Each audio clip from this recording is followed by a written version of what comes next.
दोस्तों नमस्कार। आज के इस वीडियो में हम चर्चा करेंगे अनुच्छेद 22 की। अनुच्छेद 22 एक महत्वपूर्ण अनुच्छेद है जो संविधान के भाग 3 में मौलिक अधिकारों के खंड में दिया गया है। तो अनुच्छेद 22 कुछ दशाओं में गिरफ्तारी से राहत प्रदान करता है। अब गिरफ्तारी दो प्रकार की हो सकती है। पहली गिरफ्तारी जिसे हम कह सकते हैं कि अपराध के पश्चात गिरफ्तारी, और दूसरी गिरफ्तारी को हम कह सकते हैं अपराध के पूर्व गिरफ्तारी। तो अपराध के पश्चात गिरफ्तारी क्या है? इसमें कोई अपराध हुआ रहता है, अपराध का होना आवश्यक है।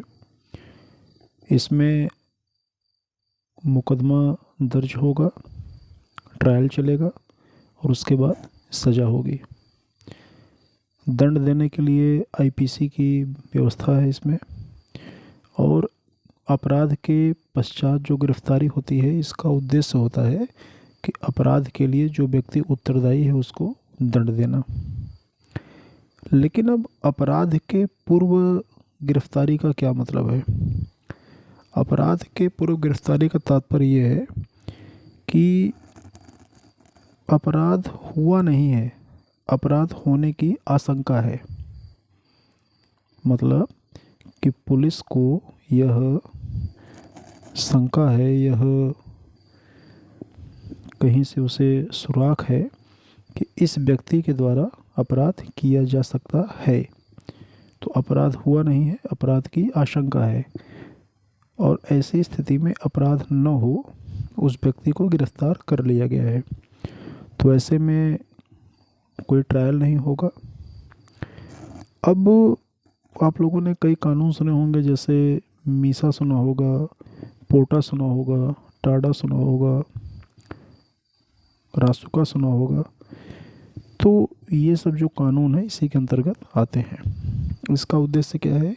इसका उद्देश्य अपराध होने से रोकना है।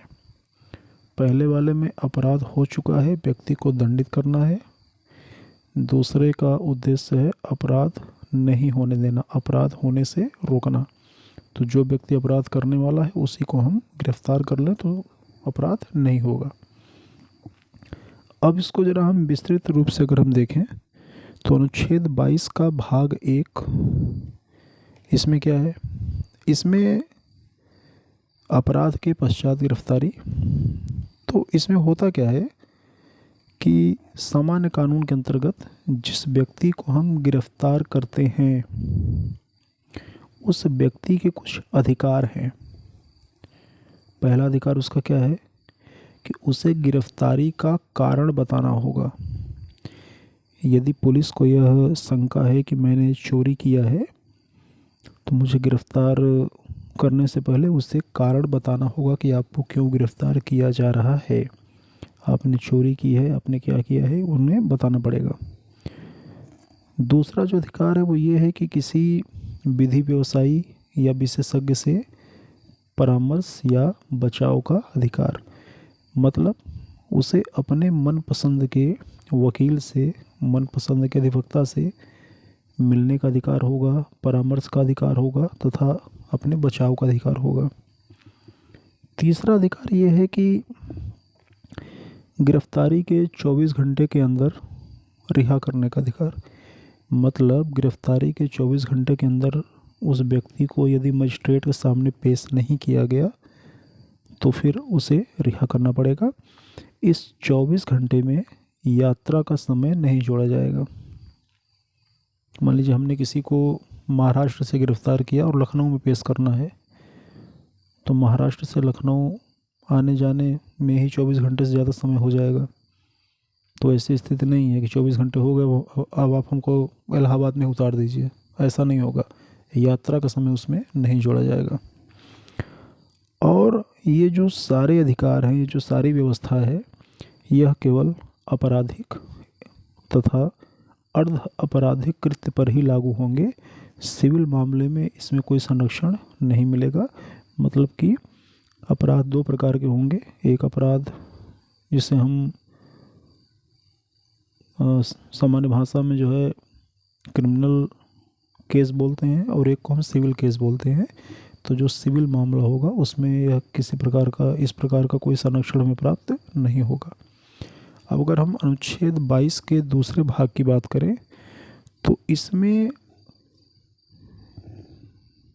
निवारक निरोध कानून के अंतर्गत जिन व्यक्ति को हम गिरफ्तार करेंगे उनके अधिकार क्या हैं।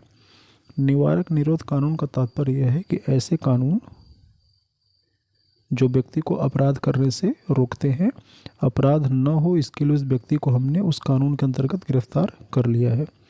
तो ऐसे में व्यक्ति का अधिकार क्या होगा? तो गिरफ्तारी 3 महीने से अधिक की नहीं होगी जब तक कि अधिकृत बोर्ड द्वारा इसे बढ़ाया न गया हो। अब अधिकृत बोर्ड कौन होगा? तो हाई कोर्ट के पूर्व या वर्तमान न्यायाधीश या इनके समकक्ष जो योग्यता रखते हों वे उस अधिकृत बोर्ड के सदस्य होंगे।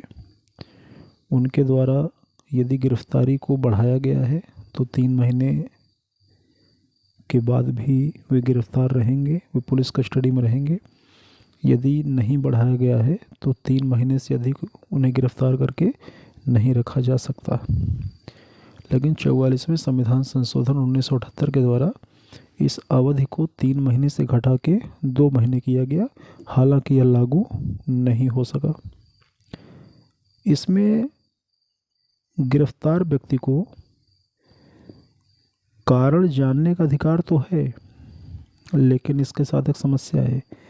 यदि लोक हित पर कोई नकारात्मक प्रभाव पड़ने की आशंका है तो कारण नहीं भी बताया जा सकता है। ध्यान से सुन लीजिएगा, गिरफ्तारी का कारण जानने का अधिकार तो है, लेकिन अगर लोक हित पर कोई नकारात्मक प्रभाव पड़ रहा है तो कारण नहीं भी बता सकते हैं। इन दोनों मसलों में भाग 1 और भाग 2 में हमें यह समझना होगा कि इस संबंध में कानून बनाने की जो अंतिम शक्ति है वह संसद के पास है और यह समवर्ती सूची का विषय है। ये हमने देखा अनुच्छेद 22 के विषय में। अनुच्छेद 22 को 2 भाग में समझेंगे। पहला भाग जिसमें अपराध हो चुका है, हमें अपराधी को दंडित करना है, और दूसरा भाग जिसमें अपराध होने की आशंका है, हमें उस व्यक्ति को गिरफ्तार करके अपराध करने से रोकना है। दोनों के अपने कुछ अधिकार हैं। आशा है वीडियो पसंद आया होगा। इसी तरह देखते रहिए। नमस्कार।